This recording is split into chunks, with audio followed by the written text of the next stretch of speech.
Pagi hari ini firman Tuhan akan bertema tentang connected to God.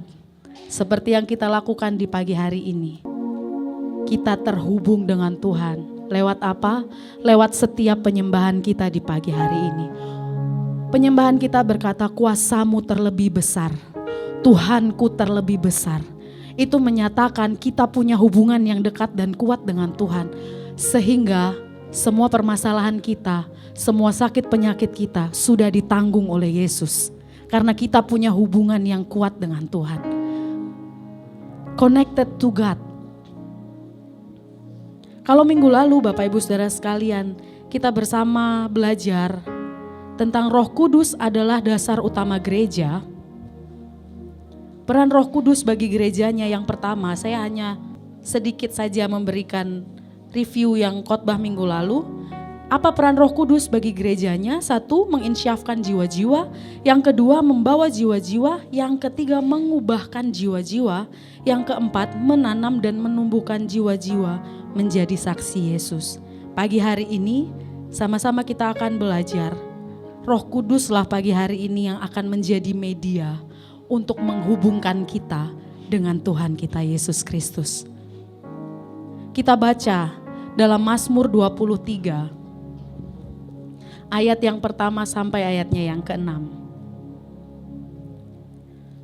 Mazmur Daud, ayat yang pertama berkata, Tuhan adalah gembalaku. Katakan bersama dengan saya, Tuhan adalah gembala saya. Takkan kekurangan aku. Sekali lagi katakan, aku tidak akan kekurangan. Katakan dengan iman Bapak Ibu, jangan aku tidak akan kekurangan. Jangan patah semangat, aku tidak akan kekurangan. Amin. Ini berbicara Tuhan adalah gembalaku adalah tentang kepemilikan. Tuhan menyatakan kamu itu milikku. Dan janjinya Tuhan adalah kamu gak akan kekurangan. Ketika kita terhubung dengan Tuhan dan menyatakan kalau Tuhan Yesus adalah gembala kita, janji yang pertama yang Tuhan berikan adalah kamu tidak akan kekurangan.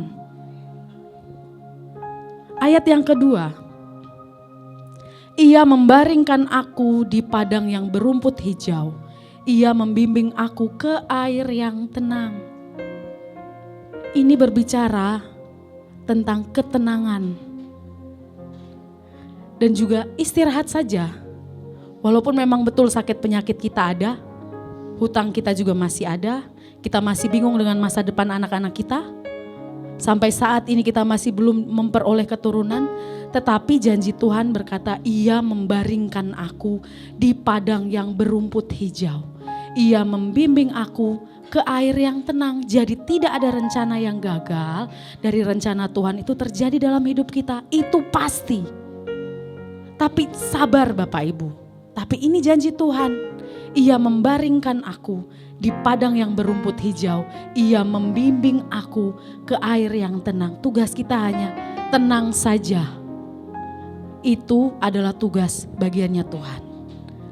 Tugas kita anak-anaknya cukup tenang saja dalam menghadapi pergumulanmu.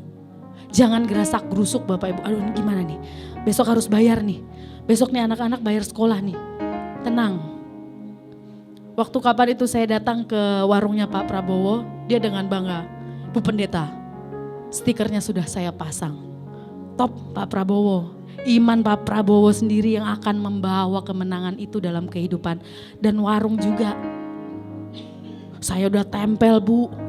Dia percaya Bapak Ibu karena dia tahu Tuhan Yesus adalah gembala dia. Dia tidak akan kekurangan, dia akan dibimbing ke air yang tenang. Dia akan dibaringkan di padang yang berumput hijau. Jadi jangan pernah takut. Ayat yang ketiga berkata, Ia menyegarkan jiwaku. Ia menuntun aku di jalan yang benar oleh karena apa? Karena namanya. Tuhan mau kita pede ketika kita tahu namanya Tuhan kita adalah Yesus Kristus. Jangan pernah malu untuk menyebutkan nama Tuhan kita. Karena apa? Ia menyegarkan jiwaku dan dia mau menuntun kita. Tuhan yang menawarkan Bapak Ibu. Kamu mau gak dituntun olehku? Kalau mau, aku akan menuntunmu di jalan yang benar. Karena namanya Yesus Kristus. Ayat yang keempat berkata, sekalipun aku berjalan dalam lembah kekelaman.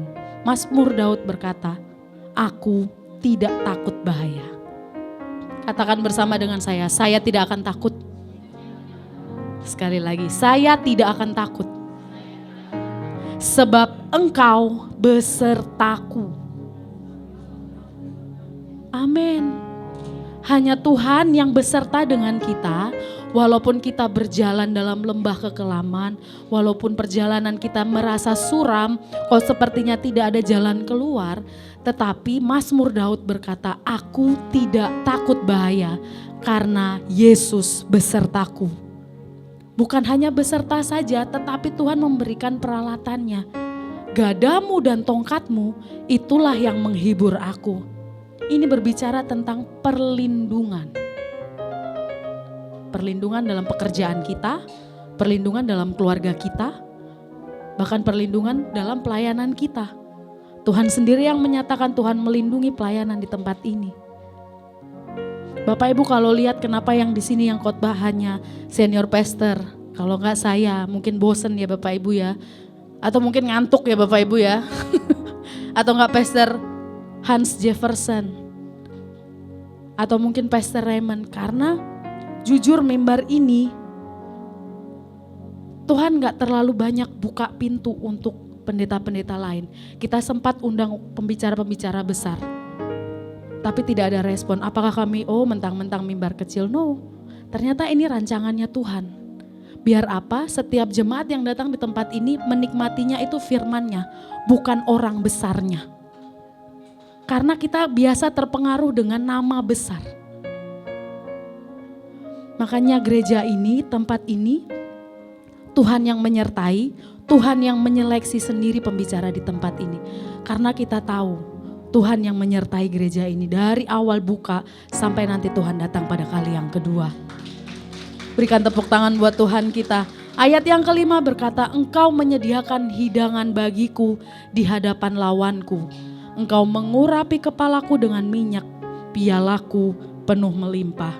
Ayat yang kelima ini berkata tentang apa? Kelimpahan berkat di tengah-tengah pergumulan. Memang mustahil Bapak Ibu kalau dilihat secara kasat mata manusia. Bagaimana kelimpahan itu bisa terjadi? Kalau ekonomi di dunia ini sedang carut marut. Banyak sekali petinggi-petinggi di luar sana yang tentang perekonomian itu keluar. Bapak Ibu pasti mengikuti ya berita-berita itu ya. Tetapi buat kita, anak-anak Tuhan, ayat yang kelima ini berkata, Engkau menyediakan hidangan bagiku di hadapan lawanku. Lawan di sini bukan berkata tentang manusia, tetapi tentang pergumulan hidupmu. Bahkan di tengah-tengah pergumulanmu, kelimpahan itu sudah disediakan. Bapak Ibu mau tahu contohnya? 7 tahun masa kelimpahan yang kita tidak pernah minta kepada Tuhan. Tuhan sudah sediakan.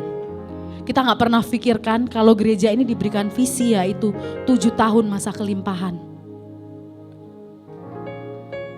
Tuhan sodorkan, aku menyediakan hidangan bagimu di hadapan lawan-lawanmu, di hadapan pergumulanmu. Ini berbicara tentang kelimpahan berkat di tengah pergumulan. Jadi jangan takut. Ayat ini memberikan kekuatan buat kita pagi hari ini. Untuk melangkah itu dengan tegap, dengan pede. Ayat yang ke-6 berkata, kebajikan dan kemurahan belaka akan mengikuti aku seumur hidupku. Bukan sampai di 7 tahun masa kelimpahan saja, tetapi tahun-tahun ke depan akan mengikuti kita seumur hidup kita. Kebajikan, kemurahan itu yang Tuhan janjikan dalam kehidupan kita akan mengikuti kehidupan kita seumur hidup. Dan apa? Aku akan diam dalam rumah Tuhan sepanjang masa. Hidup kita akan tenang Bapak Ibu ketika kita mengakui Tuhan adalah gembala kita. Dan kita punya koneksi yang kuat dengan Tuhan. Di luar Yesus, kita tidak bisa melakukan apapun. Apa yang bisa kita lakukan kalau bukan Tuhan yang menuntun kita? Hari Jumat kemarin, buat jemaat yang mengikuti malam puji dan sembah, Senior pastor berkata, jangan takut Bapak Ibu.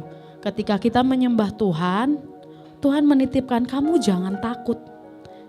Kita ada di satu pesawat yang sama. Walaupun kita merasakan turbulensi, tetapi kita masih dalam perlindungannya Tuhan. Jangan takut. Bagaimana agar kita gak takut? Bangun hubunganmu dengan Tuhan. Hanya itu kuncinya. Biar kita gak takut, mau gak mau kita harus bangun hubungan kita bersama dengan Tuhan. Yohanes 15 ayat yang ke-7 berkata demikian. Jikalau kamu tinggal di dalam aku dan firmanku tinggal di dalam kamu, firman Tuhan berkata apa? Mintalah apa saja yang kamu kehendaki dan kamu akan menerimanya. Syaratnya kamu tinggal di dalam aku. Bukan hanya tinggal dalam Yesus, tapi firman-Nya ada dalam hidup kita. Maka ketika kita meminta apapun, Tuhan pasti akan memberikannya. Siapa yang mau semua keinginan kita diberkati oleh Tuhan? Semua orang pasti mau. Cuma bangun hubunganmu bersama dengan Tuhan. Gak bisa cuma Tuhan aku minta, Tuhan aku minta. Tapi kita gak punya hubungan yang kuat. Contoh orang tua bersama dengan anak. Kalau anaknya membutuhkan sesuatu, saya melihat itu dari Ibu Gembala bersama dengan Lovely, Senior Pastor bersama dengan Lovely. Papi, sepatu aku kekecilan, langsung dibelikan. Mami, baju aku kependekan. Apakah maminya ya udah biar aja pendek sampai segini? Kan gak mungkin Bapak Ibu. Kalau anak minta kan pasti akan diberikan. Seperti itu juga Bapak kita. Kalau Bapak Ibu punya koneksi dengan Tuhan, bahkan gak usah Bapak Ibu sebutin, Tuhan sudah sediakan. Gak usah minta, Tuhan akan memberikan. Mau sakit penyakitmu, mau pergumulanmu, Tuhan tahu. Karena kita punya koneksi yang kuat. Kalau kita sakit, Tuhan tuh rasain juga Bapak Ibu. Oh anakku sakit, dia pantas kok buat sembuh. Oh anakku lagi kekurangan, tunggu ya nak, kamu pasti akan aku berkati. Itu pasti. Asalkan kita tinggal di dalam Tuhan. Dan bukan hanya itu saja, firman-Nya kita hidupi dalam kehidupan kita. Firman-Nya buat apa? Untuk jaga hati kita, jaga karakter kita.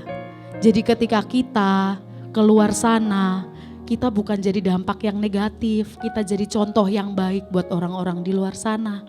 Itulah cara Tuhan untuk mengajarkan kita berproses dalam kehidupan ini. Jangan abaikan semua proses yang hari ini sedang Bapak Ibu alami. Itu cara Tuhan loh. Bahkan Bapak Ibu saudara sekalian, sakit penyakit pun kadang Tuhan izinin kenapa? Biar kita istirahat loh. Kan kadang kita pikir kerja, cari uang, kerja lagi. Sampai buat istirahat tidur saja gak ada. Kenapa Tuhan izinkan sakit itu ada? Biar kita istirahat, biar kita andelin Tuhan. Kita gak andelin kekuatan diri sendiri. Itu caranya Tuhan. Itu koneksinya Tuhan. Untuk menolong kehidupan kita. Jaga koneksimu baik-baik dengan Tuhan. Jangan cuma menjaga koneksi dengan petinggi-petinggi. Atau orang-orang penting yang menurut Bapak Ibu penting. Jangan cuma hanya menjaga koneksinya dengan Ibu Gembala di tempat ini. Dengan Senior Pastor di tempat ini, apalagi dengan saya. Kami masih manusia yang bisa saja mengecewakan. Tetapi ketika kita membangun koneksi kita dengan Tuhan, Tuhan tidak pernah mengecewakan kita. Janjinya selalu ada buat hidup kita. Jadi jaga koneksimu baik-baik bersama dengan Tuhan. Bangun hubungan yang intim bersama dengan Tuhan. Ketika kita terkoneksi dengan Tuhan, itu akan membuat hidup kita. Yang pertama kita baca dalam Wahyu 3. Wahyu 3 ayatnya yang ke-8. Begini bunyi firman Tuhan. Aku tahu, katakan bersama, Tuhan tahu. Lihatlah, aku telah membuka pintu bagimu yang tidak dapat ditutup oleh seorang pun. Aku tahu bahwa kekuatanmu itu tidak seberapa. Namun engkau menuruti firmanku dan engkau tidak menyangkal namaku. Ketika kita terkoneksi dengan Tuhan, lihat, kita tidak perlu minta. Tuhan sudah bukakan pintu-pintu itu bagi kita yang tidak bisa orang lain tutup. Jadi tugas kita yang pertama, kita hanya fokus dengan semua janji Tuhan. Lihat, Tuhan sudah buka pintu bagi kita yang bahkan orang penting di negara ini tidak akan bisa tutup. Gereja ini Tuhan yang buka, bahkan orang penting sekalipun tidak ada yang bisa menutupnya.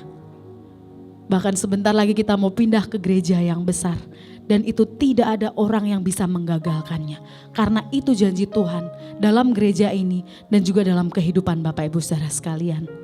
Tugas kita hanya fokus Bapak Ibu, fokus akan janji Tuhan, fokus akan kebaikan Tuhan, jalani kehidupanmu dengan penuh ucapan syukur. Tuhan akan berikan damai sejahtera lah buat kehidupan kita. Karena apa? Karena Dia sudah buka pintunya terlebih dahulu untuk kehidupan kita. Jadi bangun koneksimu dengan Tuhan, hubungan yang intim dengan Tuhan. Dalam Mazmur tadi 23 ayat yang keempat berkata demikian, sekalipun aku berjalan dalam lembah kekelaman, aku tidak takut bahaya. Karena kita pede, Tuhan Yesuslah yang beserta dengan kita. Pujian tadi berkata, kuasa-Mu terlebih besar, Tuhanku terlebih besar. Tak pernah terlambat janji-Mu ya Tuhan, menolong hidupku. Katakan, kuasa-Mu terlebih besar, kuasa-Mu terlebih besar, Tuhanku terlebih besar. Tak pernah terlambat janji-Mu ya Tuhan, pulihkan hidupku. Janji Tuhan mau memulihkan kita, itu pasti tergenapi. Karena apa? Karena kita fokus kepada Tuhan. Kita cuma fokus sama Tuhan. Tuhan, aku tahu walaupun aku tidak bisa melihat masa depanku, aku punya Tuhan yang besar, yang membawa masa depanku sungguh indah. Bukan hanya kehidupanku tetapi anak-anakku, keluargaku semua. Karena Yesus beserta dengan kita. Yang kedua Bapak Ibu, ketika kita terkoneksi dengan Tuhan, itu akan membuat hidup kita. Dalam 1 Yohanes 5 ayat yang ketiga berkata demikian. Sebab inilah kasih kepada Tuhan, yaitu bahwa kita menuruti perintah-perintahnya. Tuhan berkata apa? Perintah-perintahnya itu tidak berat. Bapak Ibu tahu perintah-perintah Tuhan tidak berat. Untuk itu Tuhan meminta kita untuk taat saja. Ketika kita terkoneksi dengan Tuhan, terhubung dengan Tuhan, tugas kita adalah hanya taat saja. Kita melihat apa saja perintah-perintahnya itu yang Tuhan bilang tidak berat. Ada dalam Keluaran 20 ayat yang pertama sampai ayatnya yang ke-17.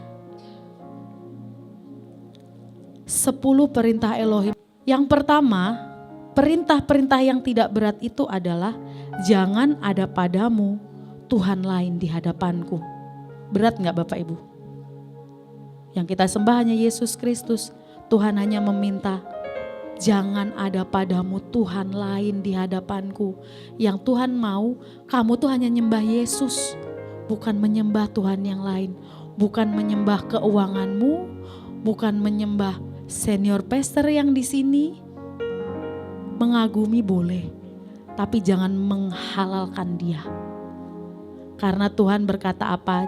Jangan ada padamu Tuhan lain di hadapanku. Yang kedua, di ayat yang keempat dalam Keluaran 20 berkata, jangan membuat bagimu patung yang menyerupai apapun yang ada di atas langit atau ada di bawah bumi atau yang ada di dalam air di bawah bumi. Firman Tuhan berkata, jangan sujud menyembah kepadanya atau beribadah kepadanya, sebab aku, Yahweh Elohimmu adalah Tuhan yang pencemburu.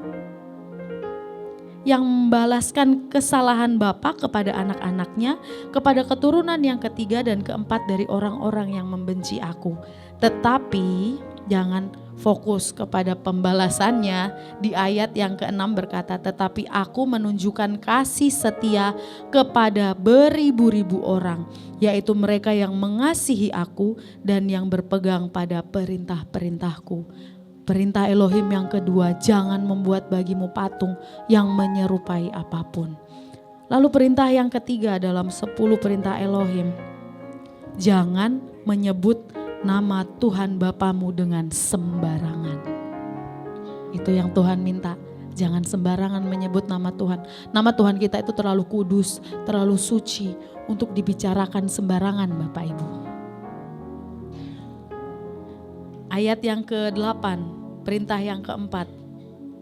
Ingatlah dan kuduskanlah hari Sabat. Tuhan saja rest. Dari 7 hari dia ciptakan, 6 hari dia bekerja, dia sendiri rest di hari yang ke-7. Ini bukan saran dari kami Bapak Ibu, jangan lupa ibadah ya setiap hari Minggu. Jangan lupa datang ke gereja setiap hari Minggu. Itu bukan hanya omongan kita, tapi itu sudah tercatat dalam firman Tuhan. Ingatlah dan kuduskanlah hari Sabat. Ayat yang ke-9 berkata, 6 hari lamanya engkau akan bekerja dan melakukan segala pekerjaanmu. Tetapi hari ke-7 adalah hari Sabat Yahweh Elohimmu. Maka jangan melakukan sesuatu pekerjaan, atau anakmu laki-laki atau anakmu perempuan, atau hambamu laki-laki atau hambamu perempuan, atau hewanmu atau orang asing yang di tempat kediamanmu. Ayat yang ke-11 berkata, sebab 6 hari lamanya Tuhan menjadikan langit dan bumi, laut dan segala isinya, dan ia berhenti pada hari yang ke-7. Tuhan saja berhenti. Kita mari luangkan waktu Bapak Ibu. Kita sudah bekerja dari Senin sampai Sabtu. Kita butuh istirahat, mendekat kepada Tuhan, menyembah Tuhan. Hari yang ke-7 datang beribadah Bapak Ibu. Bukan cuma kata-kata saya saja, tapi itu sudah tercatat. Datang beribadah biar apa? Kita dikuatkan lagi untuk menghadapi pergumulan kita 6 hari ke depan. Lalu yang kelima, hormati ayahmu dan ibumu. Di ayat yang ke-12. Lalu perintah Elohim yang ke-6, jangan membunuh. Itu bukan pesan saya atau perintah saya, tapi ini perintah firman Tuhan, jangan membunuh. Ayat yang ke-13, ayat yang ke-14 berkata apa? Jangan berzina. Yang ke-8, jangan mencuri. Yang ke-9, jangan mengucapkan saksi dusta tentang sesamamu. Boleh katakan kiri kanan kita, gak boleh gosipin orang-orang sekitar kita. Loh, jangan takut, nah Bapak Ibu sering gosip ya, kenapa gak disuruh? Jangan suka iri, jangan suka gosip. Pakai mulut kita untuk kemuliaan nama Tuhan. Perintah Elohim yang ke-10, jangan mengingini apapun di sesamamu. Entah itu kekayaan dia, pekerjaan dia, keluarga dia. Perintah Tuhan yang terakhir yang Tuhan nyatakan tidak berat, kamu gak boleh iri. Karena porsi berkat kehidupan kita itu masing-masing. Sudah sesuai. Jadi gak boleh iri. Itu perintah Elohim yang Tuhan mau nyatakan dalam kehidupan kita. Kita cuma diminta Tuhan untuk taat ini loh. Taati 10 ini. Kalau kita punya koneksi yang kuat bersama dengan Tuhan, 10 perintah ini gak akan berat Bapak Ibu. Karena apa? Kita sudah punya sign tersendiri lewat Roh Kudusnya. Oh iya ya, aku gak usah diingetin untuk membunuh ya. Kenapa juga aku membunuh? Kenapa juga aku mencuri? Kenapa juga aku berzina? Karena apa? Sudah ada sign terlebih dahulu dari Roh Kudusnya dalam kehidupan kita.